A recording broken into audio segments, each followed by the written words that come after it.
एक गांव में मोंटी और रमेश दोनों बचपन के दोस्त रहते हैं। मोंटी शहर में पढ़ने जाता है और कुछ सालों में बहुत अच्छी नौकरी पाकर शहर में ही रहने लगता है।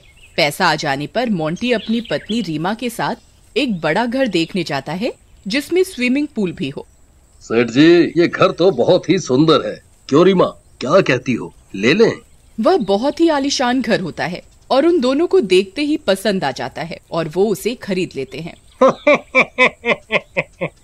चलो अच्छा है, ये घर अच्छे दामों पे बिक गया, गले की हड्डी बन गया था।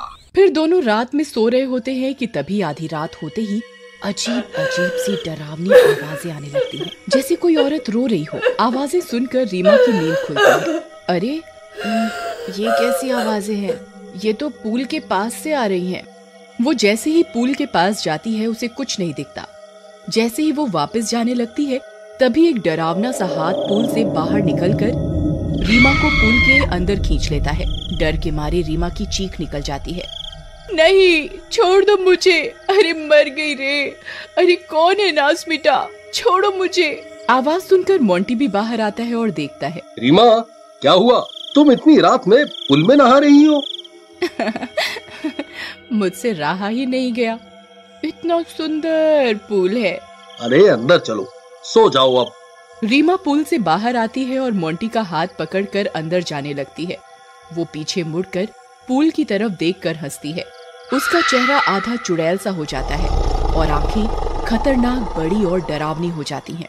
अरे अब क्या हुआ? चलो, तुम्हारा पुल कहीं भागा नहीं जा रहा, कल नहा लेना इसमें।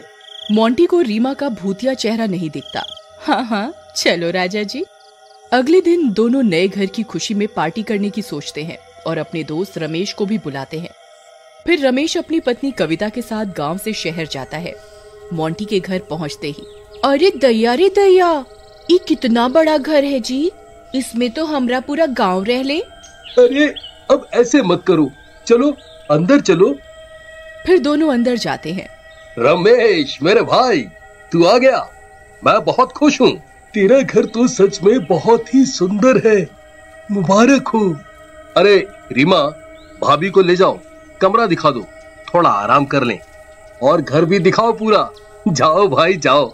कविता, ये देखो, ये हमारे घर का पूल है, मेरी सबसे प्यारी जगह। अरे ईका, आपके घर में तालाब भी है, इसमें मजा आता होगा ना? हाँ, बहुत मजा आता है। चलो आओ, चलोगी इसके अंदर?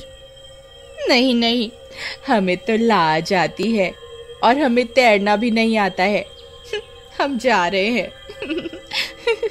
फिर कविता वहां से शर्माते हुए चली जाती है। रीमा को भूख के कारण गुस्सा आ रहा होता है और वो अपने चुड़ैल के रूप में आ जाती है। ये कैसे गांव के गंवार आ गए हैं? एक तो मुझे बहुत भूख लगी है, इतने दिन बाद तो इस घर में कोई रहने आया है, पर मुझे सब्र रखना होगा। नहीं छोड़ूंगी, किसी को नहीं छोड़ूंगी। अरे कविता भाभी, रीमा कहाँ है? वो पुलवा के पास है। अरे यार, पता नहीं इसे पुल से इतना प्यार क्यों है, हर टाइम वहीं रहती है। रमेश, तुम और भाभी कमरे में जाओ, आराम करो, मैं रीमा को देखता हूँ। अरे रीमा, ओ रीमा, रीमा। आ गया रीमा रीमा करता हुआ, दिल तो करता है इस नामाकूल को ही कच्चा चबा जाऊं। रीमा पुल की तरफ मुंह करके खड़ी होती है। रीमा, ये क्या? तुम्हारे पास इस पुल के पास आकर इसको निहारने के सिवा और कोई काम नहीं है? अरे वो मैं आ ही रही थी पतिदेव, चलो। फिर दोनों अंदर चले जाते हैं। दूसरी ओर, अरे दैया रे दैया, रमेश जी, ये देखो, ये बिस्तरवा कितना मुलायम है, मन करता है इस पर कूदते रहे। और यहाँ आओ, ये गुसल खाना तो देखो, आए इस पाइप से बारिश होता है, देखो, जब मन करे बारिश में नहा लो। हाँ, ठीक कह रही हो। अरे यार, पेट दर्द हो रहा है, पर हमें जाना है। ये ससुरा कहाँ करें समझ नहीं आ रहा। यहाँ पेट साफ करने का सुविधा नहीं है का? अरे वो कुर्सी देखे हो, उसी पे बैठ के करते हैं। मैंने एक ठो पिक्चर में देखा था। तुमने पिक्चर में देखा था मतलब? अच्छा ठीक है। फिर अगले दिन पार्टी होती है और पार्टी में काफी लोग आते हैं। मोंटी के काफी पड़ोसी भी आए होते हैं। तभी एक औरत घर देखते देखते पूल के पास चली जाती है और तभी चुड़ैल का हाथ पूल से बाहर निकलता है और उस औरत को अंदर खींच लेता है। उस औरत का पति राहुल उसे ढूंढने लगता है और मोंटी से कहता है, भाई तुम्हारी तो हिम्मत की दाद तेरी होगी जो ये घर खरीद लिया। तुम्हें नहीं पता यहाँ तो। अरे भाई साहब, भाभी जी आपको कब से बाहर ढूंढ रही है पूल के पास? अरे नहीं, पूल के पास क्यों चली गई? उससे मना भी किया था। अरे रीमा, तुम्हारे मुंह पे ये खून कैसे लग गया और आंखें लाल हैं? ज्यादा पीली क्या?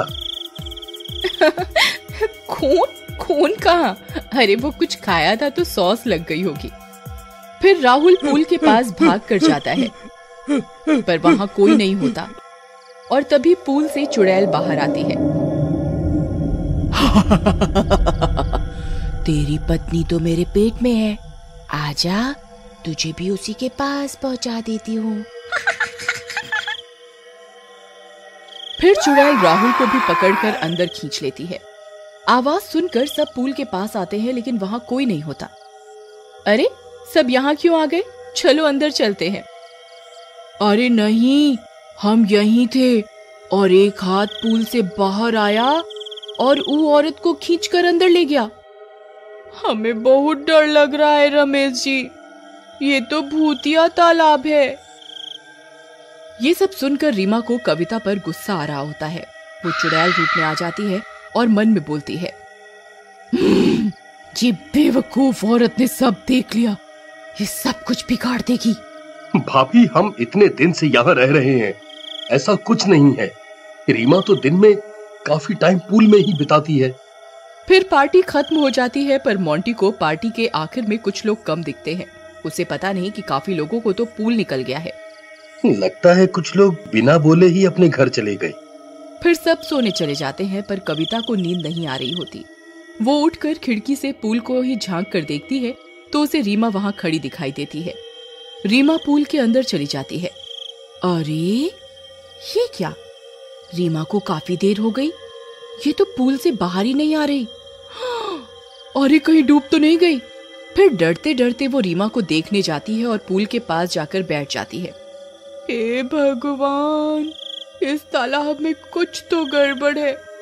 इसमें से कल एक हाथ निकला था, मैंने अपनी आंखों से देखा था और अब ये रीमा अंदर चली गई। डर लग रहा है, क्या करूं? पर रीमा को तो बचाना ही होगा। वो डरते डरते अपने पैर पानी में डालकर पूल में उतरने लगती है। तभी चुड़ैल का हाथ निकल आता है और कविता के पैर को पकड़ लेता है। तूने मेरी असलियत देख ली, अब तू नहीं बचेगी। अरे मर गई रे, रीमा चुड़ैल बन गई। चुड़ैल चुड़ैल बचाओ रमेश जी, बचाओ।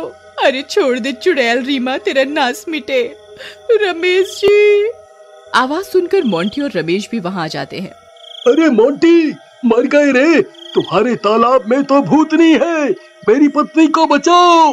हाँ भाई, रीमा रीमा।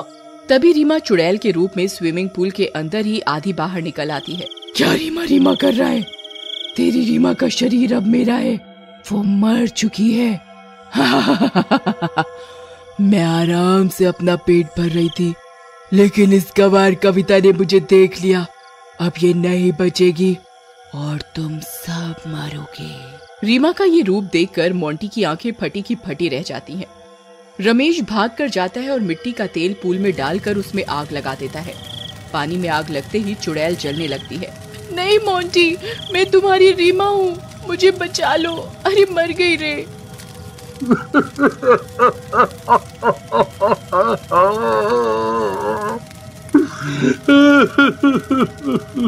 तुम मेरी रीमा नहीं हो, तुमने मेरी रीमा को तो मार दिया, लेकिन अब मैं किसी और को नहीं मरने दे सकता।